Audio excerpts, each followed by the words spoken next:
नमस्कार दोस्तों, मैं रामचंद्र सिंह बाजा आप सभी का आपके YouTube चैनल में हार्दिक स्वागत है, अभिनंदन करता हूं। दोस्तों आज 28 जुलाई 2020 और आज आपके लिए फिर से एक इंपॉर्टेंट वीडियो। दोस्तों देखिए, करंट सिचुएशन के अंदर मार्केट के अंदर काफ़ी ज़्यादा वॉलेटिलिटी है वो बनी हुई है। यानी मार्केट देखिए कभी जो है रेड के अंदर आ जाता है, फिर अचानक से उसके अंदर जो है तेजी आ जाती है। तो काफ़ी वॉलेटिलिटी की जो सिचुएशन है वो बनी हुई है, तो उसी को ध्यान में रखते हुए आज का वीडियो आपके लिए 5 क्वालिटी स्टॉक्स जो है वो लेके आया हूँ। इससे पहले भी मैंने आपको 4 क्वालिटी स्टॉक जो है वो सजेस्ट किए थे, तो उसका जो लिंक है वो आई बटन के अंदर दिया हुआ है, तो वहाँ आप उस वीडियो को भी चेक कर सकते हैं। तो दोस्तों इस वीडियो में हम 5 quality stock Zee entertainment enterprise limited, Axis Bank limited, Apollo Tyres, NTPC और यस बैंक के बारे में चर्चा करेंगे और आपको बताएंगे कि किन लेवल्स के ऊपर आपको इन स्टॉक्स के अंदर पहला निवेश करना है और किन लेवल्स के ऊपर आपको सेकंड जो इन्वेस्टमेंट है वो करना है। तो दोस्तों वीडियो के लास्ट तक बने रहिए। और यदि आप भी शेयर मार्केट में निवेश करना चाहते हैं और आपके पास कोई डीमैट या ट्रेडिंग अकाउंट नहीं है तो डिस्क्रिप्शन में लिंक दी हुई है, वहां जाकर आप तुरंत ऑनलाइन अकाउंट ओपन कर सकते हैं। दोस्तों चैनल नया है, यदि आप इस चैनल के ऊपर नए हैं तो प्लीज चैनल को सब्सक्राइब जरूर करें और साथ में बेल आइकन को प्रेस करें ताकि आने वाली नई वीडियो की नोटिफिकेशन आपको टाइमली मिल जाए, और समय निकाल के एक लाइक जरूर करें। तो चलिए शुरू करते हैं आज का वीडियो। हमारा पहला जो क्वालिटी स्टॉक जो है निकल के आ रहा है जी एंटरटेनमेंट एंटरप्राइज लिमिटेड। देखिए यहाँ पे हमने इसका वीकली जो चार्ट है वो लगा लिया है और स्टॉक करंट टाइम के ऊपर देखिए 141 रुपये और 90 पैसे के ऊपर जो है ट्रेड कर रहा है। ठीक है, अब यहाँ पे आपको मालूम है कि देखिए स्टॉक के अंदर स्टॉक ने आप देख सकते हैं कि जून के अंदर, ठीक है, जून के अंदर 210 रुपये के लेवल्स जो है वो टच किए थे, लेकिन उसके बाद में आप देख सकते हैं इसके अंदर लगातार जो है गिरावट देखने को मिल रही है। अभी देखिए जो रिजल्ट जारी किए गए इसने, उसके रिजल्ट भी जो है वो कमज़ोर आए थे, तो उसकी वजह से भी यहाँ जो है गिरावट बनी हुई है। अब यहाँ पे देखिए आपको इसके बारे में मैं ज़्यादा डिटेल में नहीं बताऊंगा क्योंकि आप सबको मालूम है किस सेक्टर के अंदर कंपनी जो है काम करती है, तो मीडिया सेक्टर की कंपनी है। तो अगर आप इस शेयर के अंदर निवेश करना चाहते हैं, देखिए करंट जो लेवल है 142 रुपये के ऊपर, तो यहाँ आपको मैं एक रेंज जो है वो देना चाहता हूँ कि आप अगर इसमें निवेश करना चाहते हैं तो 140 से और 145 को जो करंट टाइम में जो लेवल है, तो यहाँ पे आप पहला जो इन्वेस्टमेंट है वो कर सकते हैं जी एंटरटेनमेंट एंटरप्राइज लिमिटेड के अंदर। लेकिन यहाँ पर आपको पहला जो इन्वेस्टमेंट करना है वो ज़्यादा इन्वेस्टमेंट नहीं करना है। एक आपको माइंडली सेटअप ये रखना है कि जितना इन्वेस्टमेंट आप जी एंटरटेनमेंट एंटरप्राइज लिमिटेड में करना चाहते हैं उसका लगभग 30 से 40% जो है वो आप यहाँ पर इन्वेस्टमेंट कर सकते हैं। उसके बाद में जो सेकंड जो इन्वेस्टमेंट है वो अगर आपको इसके जो नीचे के जो सपोर्ट लेवल है लगभग 115 से 120 रुपये, ठीक है, तो आप 115 से 125 के लेवल अगर आपको देखने को मिले कोई गिरावट के अंदर, ठीक है, बड़ी गिरावट के अंदर अगर आपको ये लेवल देखने को मिले तो यहाँ पर आपको सेकंड जो इन्वेस्टमेंट है वो 115 से 125 के ऊपर करनी है, ठीक है। और फिर उसके बाद में लॉन्ग टर्म के ऊपर इस स्टॉक के अंदर बने रहना है, तो आपको ये जो स्टॉक है वह एक अच्छा रिटर्न है वो लॉन्ग टाइम के अंदर दे सकता है। आप यहाँ पे कहेंगे कि टारगेट्स बताइए, तो टर्म के अंदर तो 200-250 के लेवल जो हैं वो हो सकते हैं, ठीक है, लेकिन लॉन्ग टर्म के अंदर ये स्टॉक जो है 300-400 रुपये तक भी जा सकता है। तो ये हो गया हमारा पहला क्वालिटी स्टॉक। कि सेकंड जो क्वालिटी स्टॉक निकल के आ रहा है सामने एक्सिस बैंक लिमिटेड, ये वनडे का चार्ट है।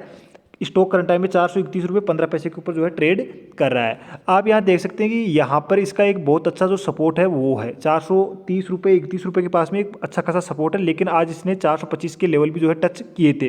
तो हो सकता है अगर मान लीजिए बैंक निफ्टी के अंदर गिरावट आए तो इसके अंदर भी गिरावट आ सकती है, और ये 410 वाले जो लेवल है यहाँ पे आ सकता है, ठीक है। और अब देखिए अगर आप इसके अंदर निवेश करना चाहते हैं 431 रुपये के ऊपर, तो आपके पास दो ऑप्शन है कि या तो आप देखिए इसके अंदर निवेश करना चाहते हैं तो 420 से 425 के जो लेवल्स हैं इसके ऊपर करें, ठीक है। या फिर आप जो है एक सेकंड जो आपके पास तरीका है कि एक्सिस बैंक के लिए आप 410 के जो लेवल हैं इसके लिए आप वेट जो है कर सकते हैं, ठीक है। या तो आप 420 से 425 के ऊपर जो है अपना जो इन्वेस्टमेंट आप एक्सिस बैंक के अंदर करना चाहते हैं उसका 20 से 25% जो है 420 से 425 के ऊपर कर सकते हैं, या फिर आप 410 के लेवल्स का वेट कर सकते हैं। उसके बाद में देखिए अगर आपको कोई बड़ी गिरावट अगर आती है मार्केट में या स्टॉक में या फिर बैंक निफ्टी के अंदर, तो अगर एक्सिस बैंक के अंदर आपको 370 से, ठीक है, 370 से 375 के लेवल अगर इन फ्यूचर दिखाई दें तो आपको एक ज़्यादा अमाउंट जो है वो यहाँ इस लेवल के ऊपर जो है निवेश करना है 370 से 375 के ऊपर। तो यहाँ पर देखिए हम विजन लेके चल रहे हैं लॉन्ग टर्म के लिए, और हमें हमेशा ध्यान में रखना कि क्वालिटी जो स्टॉक्स होते हैं उसके अंदर जब कोई बड़ी गिरावट आती है तो वहाँ पर ही हमें इन्वेस्टमेंट जो है वो करनी चाहिए। कभी भी जो स्टॉक भाग रहा है उसके पीछे नहीं भागना चाहिए और हाई के ऊपर जो है कभी भी इन्वेस्टमेंट नहीं करना चाहिए। हमेशा लो के ऊपर या कोई बड़ी गिरावट है उसके अंदर ही हमें निवेश करना चाहिए। अब चलते हैं अगले स्टॉक के ऊपर। हमारा अगला जो क्वालिटी स्टॉक निकल के आ रहा है वह है अपोलो टायर्स। ठीक है, वनडे का चार्ट लगा रखा है। स्टॉक देखिए करंट टाइम में 110 रुपये 40 पैसे के ऊपर जो है ट्रेड कर रहा है। आप यहाँ देख सकते हैं कि अपोलो टायर का 105 रुपये के आसपास में एक मजबूत जो सपोर्ट है वो है। ठीक है, उसके बाद में देखिए अगले जो सपोर्ट हैं वो जो है वो हो सकते हैं लगभग ये 97 के आसपास में या 100 के पास में भी जो है एक सपोर्ट जो है वो हो सकता है। लेकिन अगर आप देखिए करंट जो सिचुएशन है उसके अकॉर्डिंग अगर आप अपोलो टायर्स के अंदर इन्वेस्टमेंट जो है करना चाहते हैं 110 रुपये के ऊपर, तो आपको जो एक रेंज है होगी हमारी इन्वेस्टमेंट के लिए अपोलो टायर के अंदर 105 से, ठीक है, 105 से 110 के बीच में आप जो है अपोलो टायर के अंदर जो है इन्वेस्टमेंट कर सकते हैं। देखिए बड़ा स्टॉक होता है, 1-2 रुपया कोई बड़ा जो है मार्जिन नहीं होता है। हमने एक रेंज निर्धारित की है 105 से 110 के अंदर जो है आप अपोलो टायर के अंदर पहला जो निवेश है वो कर सकते हैं। उसके बाद में अगर अपोलो टायर के अंदर भी अगर कोई गिरावट देखने को मिले, अब आप कहोगे कि हर बार आप गिरावट नहीं, हमें देखिए क्या करना है, एक सिस्टमेटिक इन्वेस्टमेंट प्लान जो है वो बनाना है। क्योंकि अगर आप इन्वेस्टमेंट करते हैं, यहाँ पे जो भी मैं स्टॉक जो सजेस्ट कर रहा हूँ वो सिर्फ इन्वेस्टमेंट पर्पज के लिए है, लॉन्ग टर्म पर्पज के लिए है।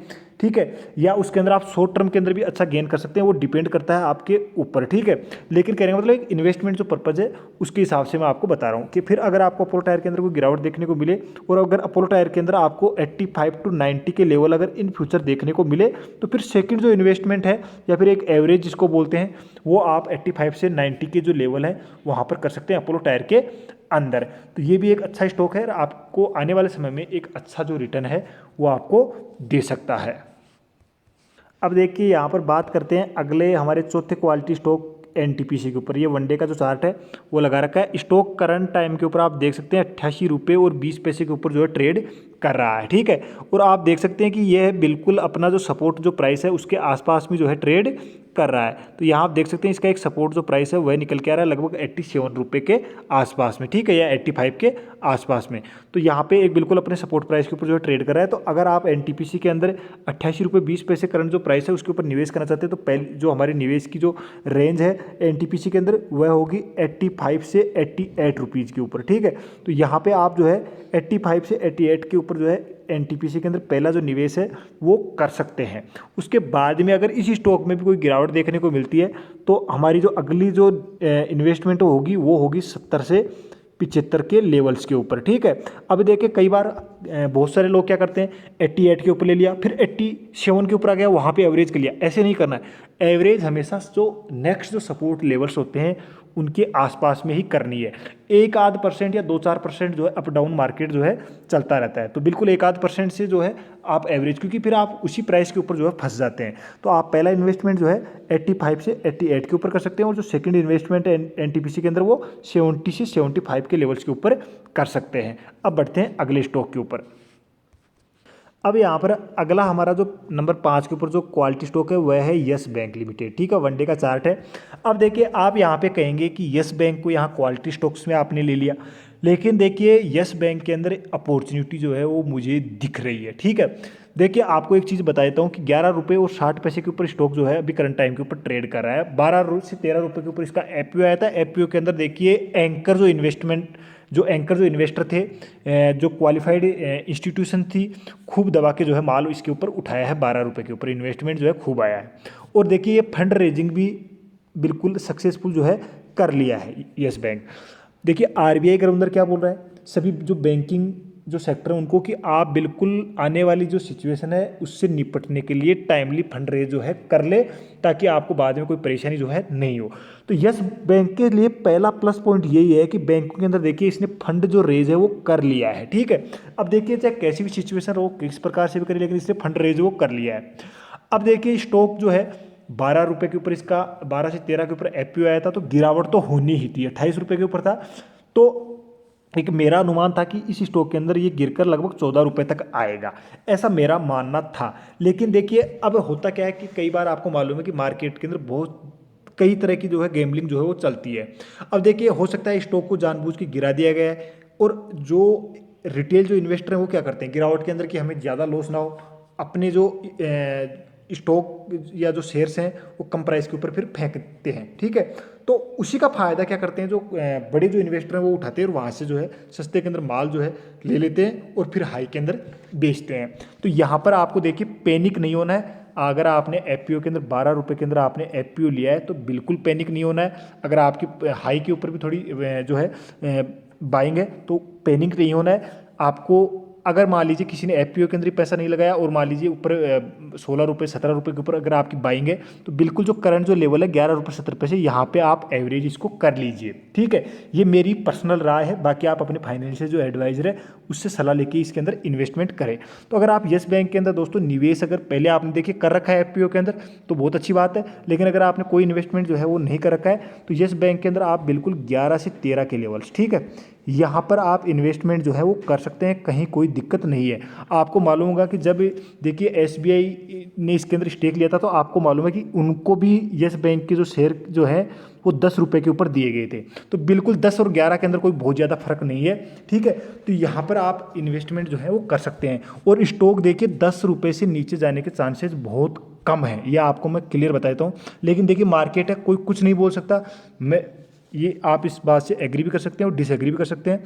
तो अगर मान लीजिए आपने इन्वेस्टमेंट 11 से 13 के ऊपर कर दिया और अगर अनलक्की या मान लीजिए कि यूँ मान लीजिए कि दुर्भाग्यवश अगर हमें येस बैंक के अंदर 7 से 8 के लेवल अगर देखने को मिले तो बिल्कुल यहाँ पे हमें माल जो है वो उठाना है, यानी इसमें और ज़्यादा इन्वेस्टमेंट है वो करनी है। तो अब आपसे मैं फिर एक बार कहना चाहूँगा कि येस बैंक के अंदर बिल्कुल पैनिक मत होइए और एकदम बिल्कुल अपना पेशेंस रखिए और थोड़ा वेट करिए, ठीक है, आपको अच्छा रिटर्न जो है वो मिल सकता है, ठीक है। लेकिन सबसे बड़ी चीज़ होती है मार्केट जो है पेशेंस देखता है, ठीक है। जो ऐसे जो स्टॉक्स होते हैं उसके अंदर मार्केट हमारा पेशेंस जो है वो देखता है, तो पेशेंस जो है खोना नहीं है। और इन्वेस्टमेंट जो है येस बैंक के अंदर अगर आपने एफपीओ के अंदर इन्वेस्टमेंट किया है तो बिल्कुल सस्ते के अंदर बेचकर शेयर जो है वो भागना नहीं है मार्केट से। तो आप बने रहिए येस बैंक के अंदर 11 से 13 के अंदर जो है आप पहला इन्वेस्टमेंट कर सकते हैं। और अगर उसके बाद में भी अगर कोई गिरावट अगर इसके अंदर कोई देखने को मिले ऑपरेटर की वजह से, ठीक है, तो 7 से 8 के लेवल देखने को मिले तो यहाँ पर भी हमें इन्वेस्टमेंट जो है वो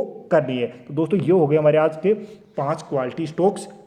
ये जो क्वालिटी स्टॉक्स थे वो फॉर एग्जांपल या उदाहरण के लिए आपको बताए गए हैं। इनमें निवेश करने से पहले आप अपने फाइनेंशियल जो एडवाइज़र है उससे बिल्कुल सलाह लेकर ही इन स्टॉक्स के अंदर निवेश करें। यहाँ पर मैंने सिर्फ अपना व्यक्तिगत जो नज़रिया है वो रखा है, इसलिए अगर आप किसी भी स्टॉक के अंदर निवेश करते हैं तो अपने फाइनेंशियल एडवाइज़र से सलाह जरूर ले लें। दोस्तों यहीं पे मैं अपनी इस वीडियो को समाप्त करता हूँ। अगर वीडियो आपको अच्छा लगे तो प्लीज़ वीडियो को लाइक करें, अपने दोस्तों के साथ शेयर करें और चैनल को सब्सक्राइब जरूर करें। धन्यवाद, जय हिंद।